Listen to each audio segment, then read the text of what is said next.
We're going to skip Hay because I said we're not going to do all of the Iggeres Hakodesh. Some of them are quite mystical. So we're going to move on to Vav, which is on page 218. Okay, 218. You see it. Iggeres Hakodesh Vav. Again, he starts this off with a pasuk in Mishlei. V'zerei tzedakah secher emes. Literal meaning is he who zereya plants tzedakah. Secher. Now here the vowelage is different. Usually it's schar. Here the pasuk is secher. Secher emes has a reward of truth. Someone who plants tzedakah has a reward of truth. So the Alter Rebbe explains, Pirush, this means, what don't we understand? Why does the Alter Rebbe have to tell us what it means? Sheschar zriyas tzedakah, he says this means that the reward for planting tzedakah is midas emes, is the attribute of emes. Oh, so the Alter Rebbe is telling us here, really there's two ways of understanding, of interpreting this pasuk. You can say, planting tzedakah, the reward is emes. Or you can say, in other words, as he just told us, the reward is the attribute of emes. Or in other words, emes is the reward. Or you can say, the reward of truth, or truth is the reward. Play on words, but it's a very different thing. The reward, whatever the reward will be, it will be a truthful reward. It won't be a fake, transient reward. You know, you take, for example, there are certain things that if we eat them, they taste good, they're all very nice, but they're not going to really, we're still going to be hungry afterwards. You can't really consider it food. It's not emes, like a food. It didn't satisfy what I needed to satisfy. I drank, you know what they say, if you drink sugary drinks, it's not going to quench your thirst. You still get water, which tastes nothing, but that will quench your thirst. But everyone goes and buys it in a hot day, go and buy a cold bottle of Diet Coke. Because the commercials show it, schwitzing, oh, this is amachaya, this is going to really make a person quench one's thirst. And it won't. Regular Coke has sugar. The sugar actually makes you even more thirsty, but plain water will. Right? So there is, what we're saying over here is that there's the reward of truth or a truthful reward. The simple meaning is that that what's going to be is they will give secher emes, will give you a reward, which is a truthful reward, not the transient reward. The Alter Rebbe is saying it means a deeper meaning. Sheschar zriyas tzedakah is midas emes. The actual attribute of emes itself is what's going to be given, which we're going to learn in this letter what exactly that means. What does it mean, the attribute of emes? But this is the alternate interpretation that the Alter Rebbe is giving over here, and that's why he says pirush. In addition to the simple meaning that there will be a truthful reward, he's telling us the reward will be truth. Now, what do we know about truth? See, we have a pasuk in the very last verse of the book of Micha. We say it in the Haftarah of Shabbos Shuvah, and again on Yom Kippur by Mincha, the very end of the Haftarah. The very last words is Titein emes liYaakov. You give truth to Yaakov. That again, he's giving the midas ha'emes from above to Yaakov. So the Alter Rebbe says, "Shvacha de kutshe bricha masad the Novi." That over here, the Novi Micha is speaking about the shvach, the praises of kutshe bricha of the Eibishter, because of the Iggeres Hakodesh, as the Zohar says.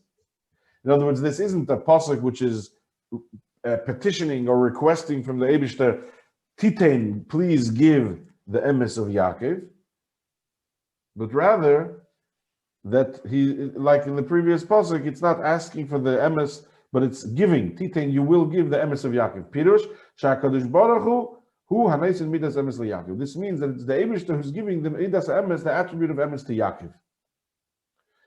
So here we have the very basic question. V'tzarich lahavin. V'chein emes leYaakov chas v'shalom. What, Yaakov doesn't have emes? Chas v'shalom. He doesn't have emes to the extent that Shakadosh Baruch Hu yitin milamayla, to the extent that the Eibishter has to give him emes from above. What's going on over here? If you say the Pirush is that he's going to give an emes reward, a reward that is emes, fine. So Yaakov Avinu is going to get a reward, which is a very, not a transient, not a short-term reward, but a reward that's going to be emes. Emes means always. So fine, we don't have a problem.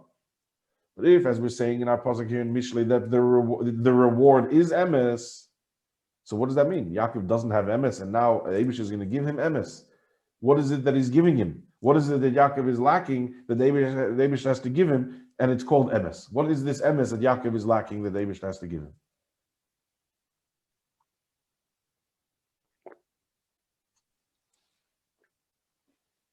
Okay, so here the Alter Rebbe is going to go into this explanation now. However, it's well known, meaning that I taught it to you already, and he hopes we remember it. In Perik Memhei and Tanya. The Midas Yaakov, Midas Rachmanis. That the Midah of Yaakov, Avram is Chesed, we know. Yeah? Do we know? Avram is the attribute of Chesed, Yitzchak is the attribute of Gvura, and Yaakov is Tiferes. Tiferes is Rachamim, otherwise known as, aka Rachamim, also known as Rachamim. Compassion.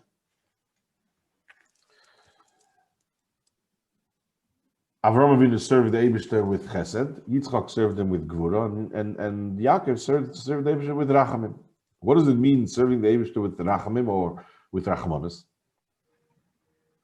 So Avedas Hashem b'midas Rachmanos, the service of the Eibishter through Rachmanos means, where does that come from? How do you serve the Eibishter with Rachmanos? Who are we having compassion on? I remember we did this in the Iggeres Hakodesh as well. The Alter Rebbe explained it there at length, so this should be familiar if you joined us for those classes. But he's explaining here, what is the Rachamim? Which part of us needs compassion? Upon who is it? Who's the Rachmanis case in our lives?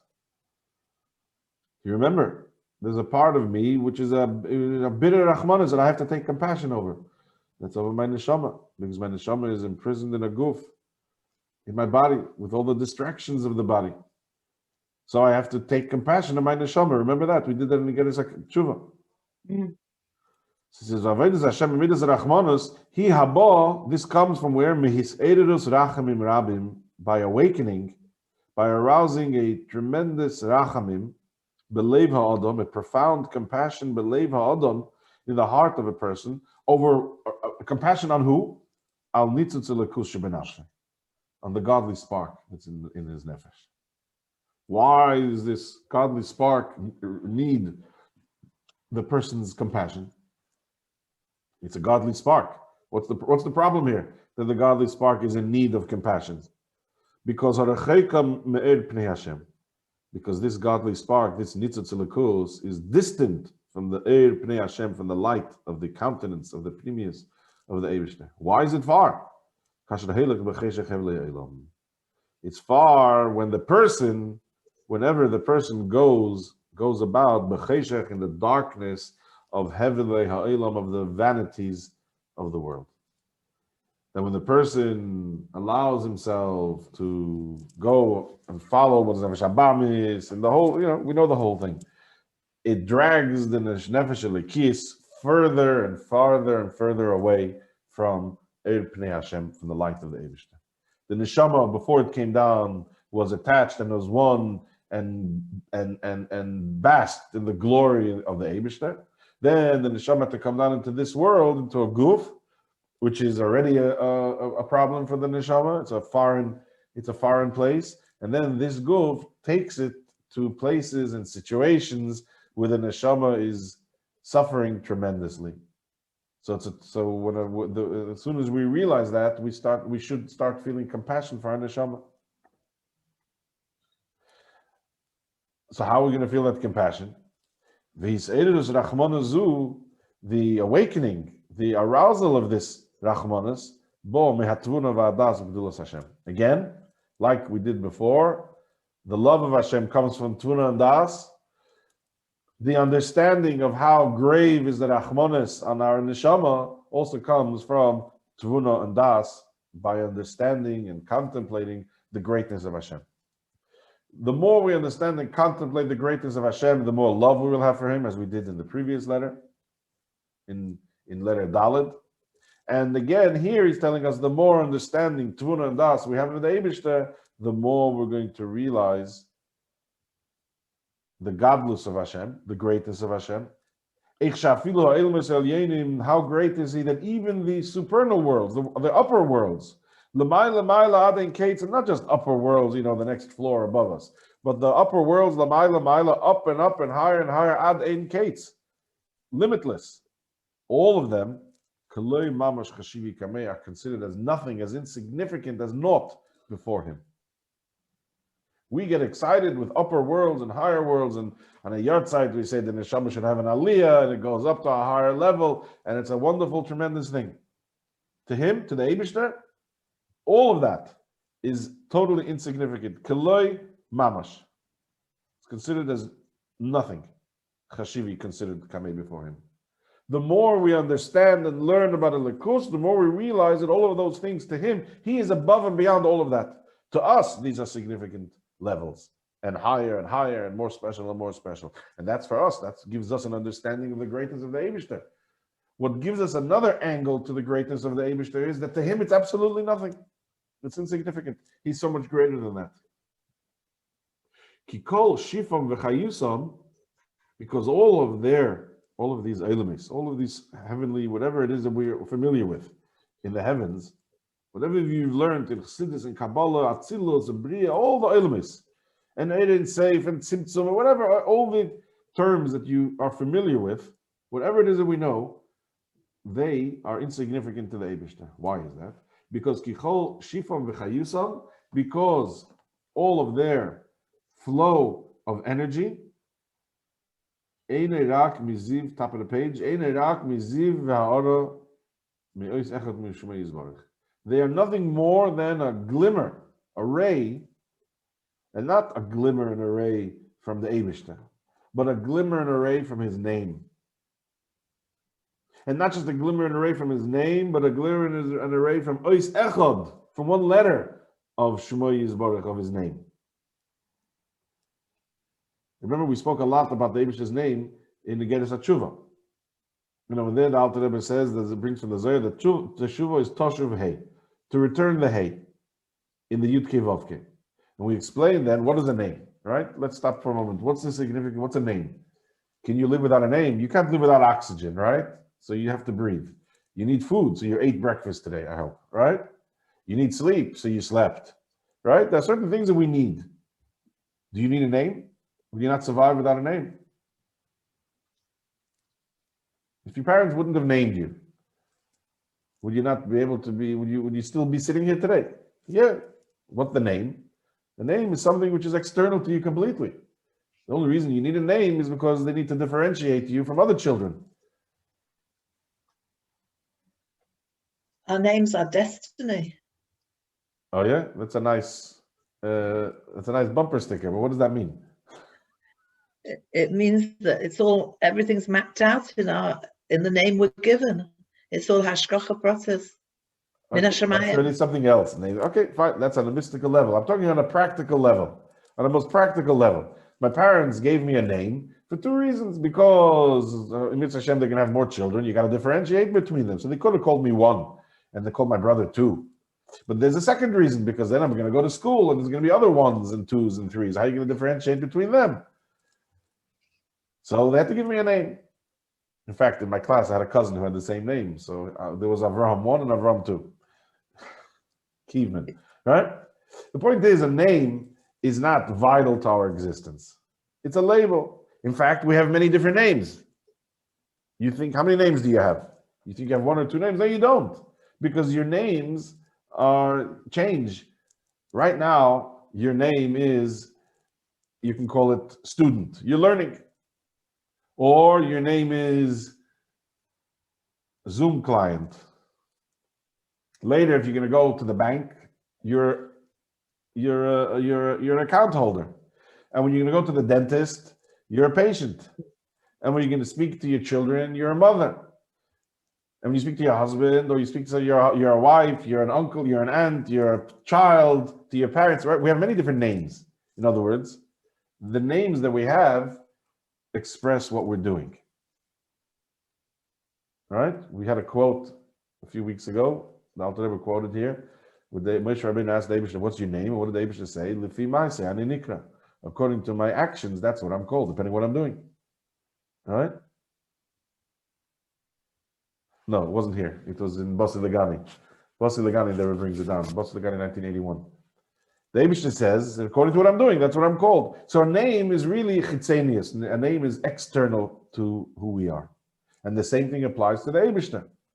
His names are external to him. That's why we say at the end of Aleinu, the Pasuk says that what's going to happen, one of the things that's going to happen when Mashiach comes, V'hoya Hashem lemelech al kol haaretz. The Eibishter will be king over the whole world, over the whole earth, the whole land. Vayemahu, what's going to happen by Yemahu? Yeah. Everybody remember this. We say the men are busy folding the talis already, and some of the women are already preparing the kiddush in the ladies' guild. Who pays attention to the last pasuk of Aleinu? And the Avelim are about to say kaddish, so they're not paying much attention. What's the meaning of the last pasuk? Oy Hashem lamelech al kol haaretz b'yemo yeh Hashem echad u'shmoi echad. What does that mean? Hashem will be one, and His name will be one. The name, as it stands now, is, as we said, it's what the Eibush is doing. The name is an external thing. It's a description. It's not an essence. What's going to happen then is Hashem and His name will become one. So the point is, the name is something external. What's the Alter Rebbe telling us over here? You want to have an appreciation of how distant and how insignificant the Eilumes are, even the supernal Eilumes in the heavens and all the spiritual levels. You want to have an inkling of an idea how far they are from the Eibishter himself and how naught, how keloi they are. So he says again, Kikol shifam v'chayusam, because the whole shefa, the flow of chayus, of energy to them, first of all, einirak mizivar, only comes from a glimmer, an array, from Eis and from the Eibishter. It's first of all, it's a glimmer and a ray. And from where? Not from the Eibishter even, but from Eis Echad Mishmoi, from His name, and not just from His name, but from one letter of His name, Yisbarach. A glimmer of an array from a letter of His name of the Eibishter. That's how far away it is. That's how insignificant it is. K'mayim, as it's written, B'yud Nivrei Eilam Haba. They've created Eilam Haba with a Yud. Eilam Haba is with a Yud. Lower than that is already from other letters, lower letters of the Eibishter's name. So the spiritual world comes from the Eibishter's Yud. So this is the letter of the name that we're talking about. The Yud is a very small letter. And here we're saying that from the Yud of the Eibishter's name, there's a ray and a glimmer, and that ray and glimmer is what gives the energy to all of the Seder Shtalshalos, what we know as Seder Shtalshalos, to all of the whole mareches, the whole structure of the spiritual world. How powerful is this ray and glimmer? This radiation and this ray and glimmer, this is the ispashtos, the extension of the chayus, of the energy, mishmei yizbarach, from the Eibishter's name. This is what's used. It is this ray, which is an extension of the Eibishter's name. This is the energy that's used to animate, to give chayus, to make alive elyonim and tachtenim, the upper worlds and the lower world. In Gashmias, when you have to power a very big machine, so you need a greater battery, you need a greater energy, greater power. Sometimes you have to pull in a different type of electric line to be able to power up a very powerful machine. It's not just going to work by plugging it into the wall. It will blow a fuse. It demands too much energy. Here is saying that as big and as profound and as great as the whole structure of Seder Shtalshalos, including our world, as great as that is, the energy is merely from a ray and a glimmer of a letter of the Eibishter's name. The more we use our tvuna and das to realize and understand and appreciate what that means, the greater we're going to appreciate the godless Hashem. That's what he's telling us here. So again, when we're talking about this, the ray and glimmer, which is merely, as we said, an extension of the chayus to energize and to animate the Yenu Tachtenim. So this ray and glimmer, It is because of this ray and glimmer that there is a hefresh between, there's a difference, a distinction between the Elyenim and the Tachtenim, between the higher and the lower beings. Because the Yud, we just said, is what created the Elyenim, and She'ilam Hazeh Nivra Behei. But as far as this world is concerned, the Gemara continues over there, Beyud Nivra Ilam Habo, and Ilam Hazeh is Nivra Behei. And this world was created with the letter Hey.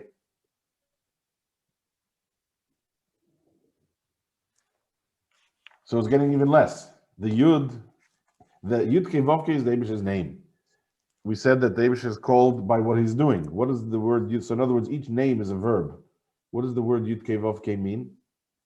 Anybody know? What is Havaya? What is the meaning of the word Havaya? Havaya comes from the word Mehave. Creating, making it happen.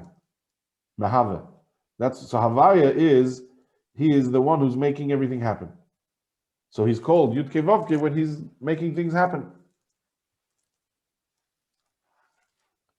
So it's a name of God in his creative capacity. And the Olam Haba was created from the Yud of that name. And Olam Hazeh, the energy that comes from the Eibush of the ray and the glimmer. When we say energy, we mean here the ray and the glimmer. Is from the Yud, is created the upper worlds. And the energy, the ray and glimmer that's from the Hay, is what's created this world, this lower world. So this is the difference in general terms between the higher and lower worlds. He goes now even more specific. Let's zoom in into our world. Let's zoom into details. So to all the various details that there is within each world is Hulafi Shinuye Tzirufi Yesis. The Alter Rebbe is telling this a long-winded sentence over here, the whole page, for us to be able to begin to appreciate, to have material with which to use our Tvuna and Das to recognize the greatness of the Eibishter. Remember why he's telling this to us? So we should appreciate and realize the tremendous Rachmanis that is on our Nefesh Elikis. That's what we're doing here now. So he's launching into this lengthy explanation to give us some sort of idea, or at least give us material for us to be able to meditate on and think about, to realize and appreciate the greatness of the Eibishter. So first thing he says that it's a ray and a glimmer from the name. And from the Yud comes Elam Haba, and from the Hay is from the lower worlds. Now within each world, the various differences that there is within each world, all the variety of details within each world, how does that happen? From one Yud comes so many differences. From one Hay can be so many differences.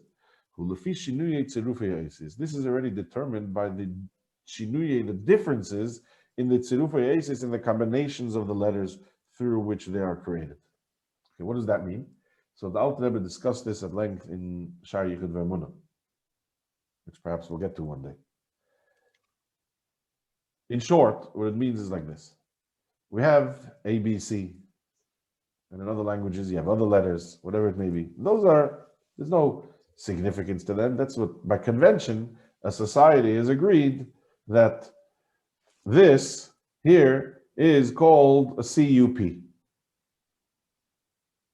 And that four-legged thing in the field is called a horse. Society could have said that this should be called a horse and that should be called a cup. There's no difference, makes it. It's just that we've all agreed that this is a cup and that's a horse. So there's no significance to the CUP or to the HORSE, right? It's not significant. Lashon Hakodesh is the Eibishter's language. It's not just letters which make words. Every letter has significance. It's the Eibishter's language, so it's all the likus. So there's very deep significance in each letter. So when the Samach Vav Samach makes the horse, the sus, and the Chav Vav Samach makes the kais, the cup, and there's only one letter difference between them, that's a significant thing, because there's a difference between a Chav and a Samach. There's many books written explaining the Jewish alphabet and the significance and how it works, Api Kabbalah, Api Chassidus. So the point is that Lashon HaKodesh is as what it says. Lashon HaKodesh, it's the holy tongue. Therefore, every word has different energies in it, depending on what the letters of that word is composed of. So, for example, there's a Rashi brings it, and there's a Medrash that says that when the Eibishter created Adam, so he called Adam Rishon. The Eibishter put all the animals before Adam Rishon, and Adam Rishon gave them names. So he called the horse a sus, and he called the ox a sher. So you ask, what's the big chachma over here? How does this express the great wisdom of Adam? They didn't have names yet, so you can call it what you want. So he called a horse a horse. He called an ox, shkech. What's the big deal? The big deal is that Adam Rishon had the insight to be able to look into this creature and see its spiritual DNA and recognize that this creature's spiritual DNA is what? Samach Vav Samach. And this creature's spiritual DNA is Shin Vav Reish, Sher, what we call an ox. And if he was to mix them up, then there would be a problem. Just as there's a physical DNA, which is a series of numbers, so too spiritually as well. So that's the significance of the Lashon Hakodesh of the letters. And therefore, when the letters are changed around, it creates different things. So in Shara Yichud V'Emunah, the Alter Rebbe explains to us that in Bereshis it speaks about 10 utterances. B'Asorim Amoris Nivra Olam, Pirkei Avos says, right? With 10 utterances, Hashem created the world. Let there be this, let there be that, let there be this, 10 times. There's more than 10 items in the world, right?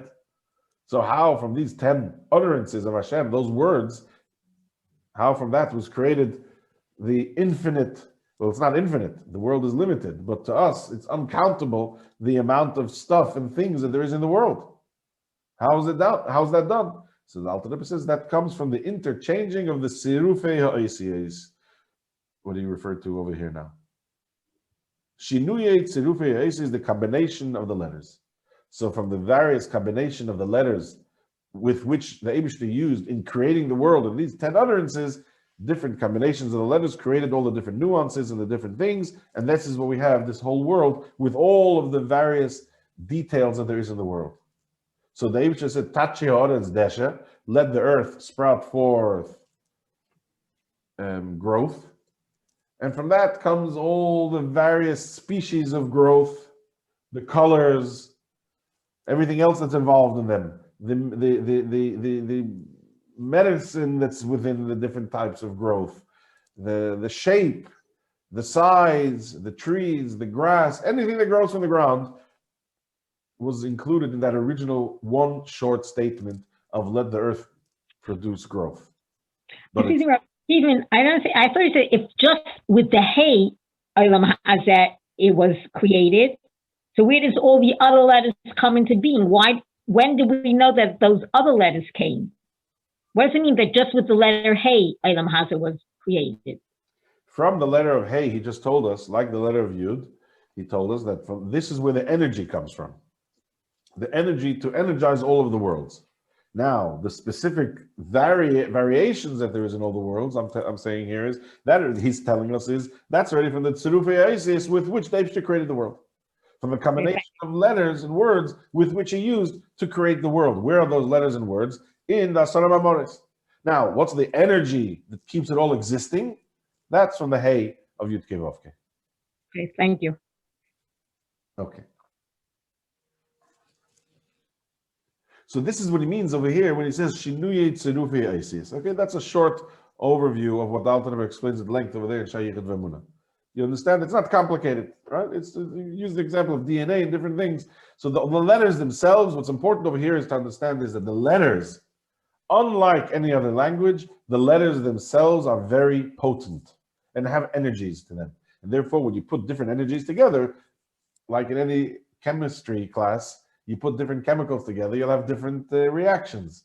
Put different letters together, you'll have different reactions, and that's why we have this world. So he says, so to all the various details, the changes in the pratim, the variation in the pratim, which is they are all dependent or determined. They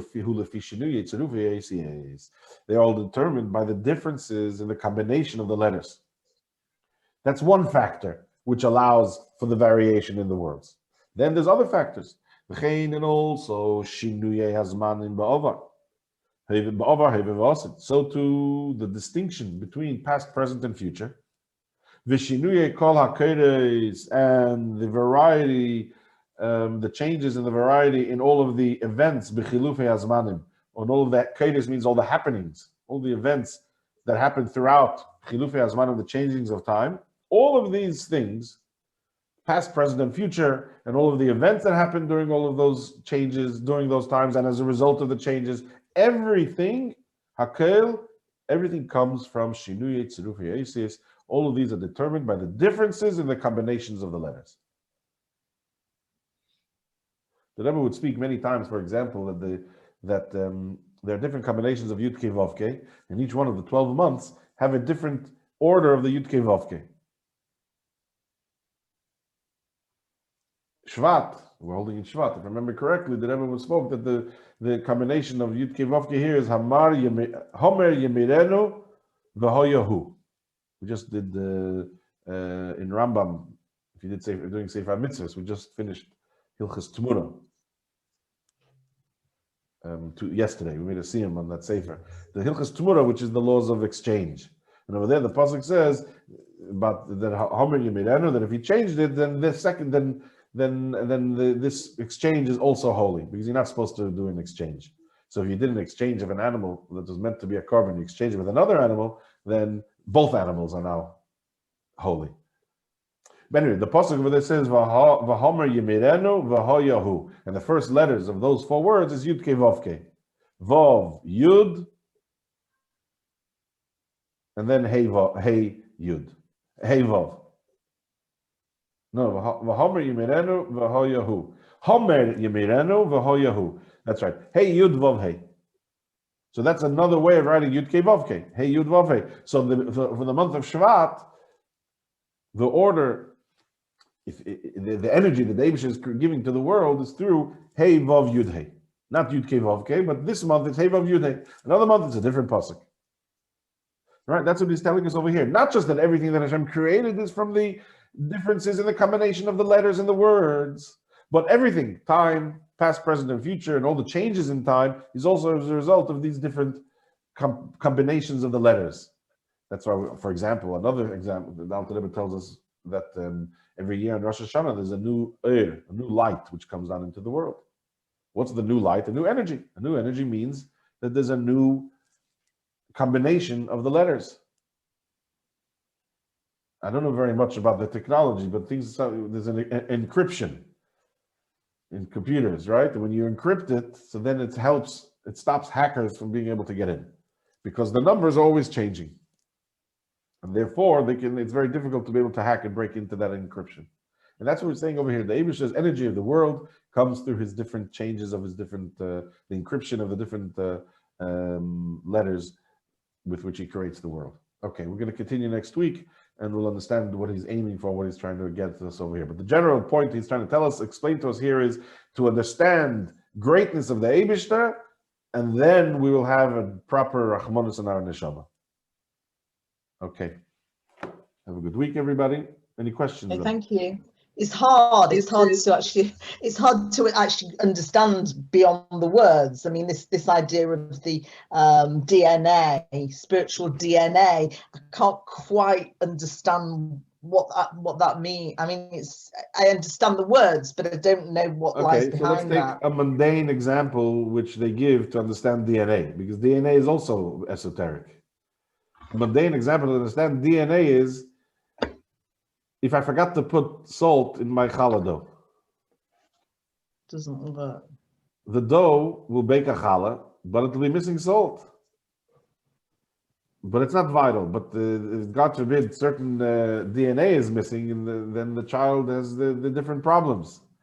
So depending on the recipe and the ingredients that go into the recipe will be the product that is coming out of it. And then not just what goes into it, but how much goes into it. That's the example they give in school to start an introduction to DNA. The same thing is here with the Eibusher's letters, when things change around. And some recipes, you have to do this first before that. It makes do that. What do you mean? Throw everything in. No. First, you can't just throw everything in. First, you got to fry the onions. You can't just put the onions in. So it's all the essential ingredients to make it what it is. So the Eibusher's words are the essential, and the letters are the essential ingredients with which he created the world. Yeah. To make it what it should be. Sorry? To make it what it should be or what it is. What do you mean? It's not utopia. Ideal. These are the ideal ingredients. This is the Oh yeah, essence. he gave the ideal ingredients for a world. He gave us the free choice to be able to choose what we're going to do with that world. Sure. But we can change that. Can we change the spiritual DNA by the things? That's right. Okay, good. So we'll get into that another time. Yeah, we can. That's what we say. Yehirotzain, and throughout tzedakah, and throughout tefillah. Yeah, we could change that DNA. Correct. Yeah, that's a separate. Okay, thanks very much. Thank you. If we're not